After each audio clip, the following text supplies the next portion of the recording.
Um defeito de cor, de Ana Maria Gonçalves. A Esméria parou na frente dele e me chamou. Disse para eu fechar os olhos e imaginar como eu era, com o que me parecia.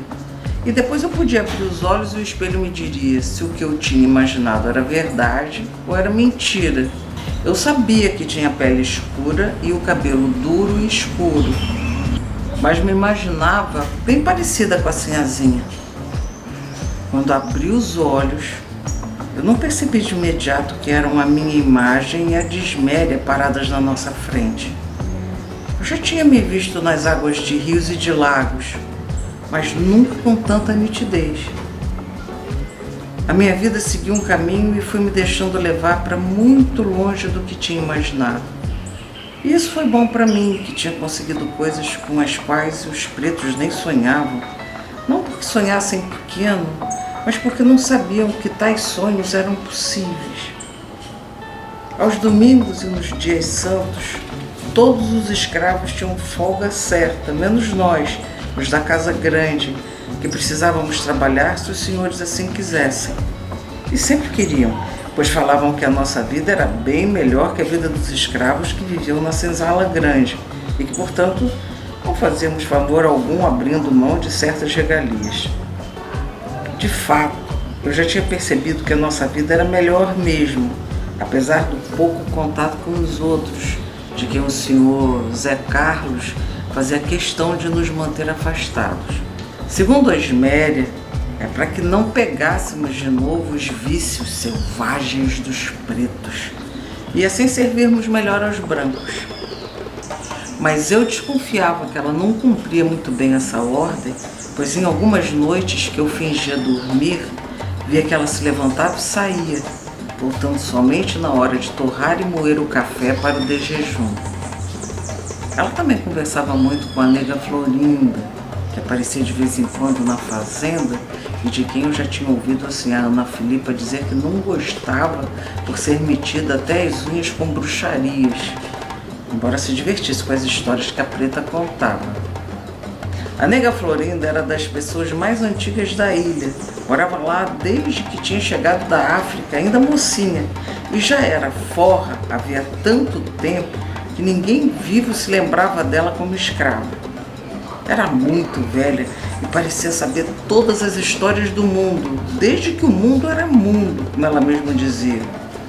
Como recontadeira, andava de casa em casa e recebia algum dinheiro, ou mesmo sobras de comida, que aceitava de bom grado antes de se agachar em qualquer canto e contar suas histórias. Até a Sinhá se aproximava para ouvi-la e não se importava se algumas pretas da casa ou da cozinha também ficassem por perto. Parecia que o Tico e o Hilário tinham faro para as histórias, pois os dois podiam estar longe que davam um jeito de aparecer.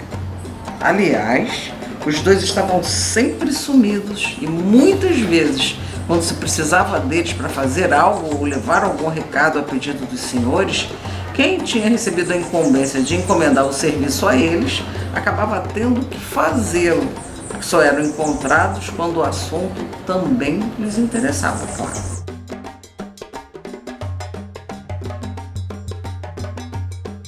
Eu me assustei um pouco na primeira vez que vi a nega Florinda se aproximar da varanda onde eu estava com a sinhazinha Maria Clara.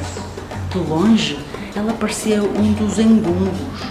O engungo é um esqueleto, o espírito dos antepassados, o egum, que eu tinha visto certa vez passeando pelas ruas do Idá.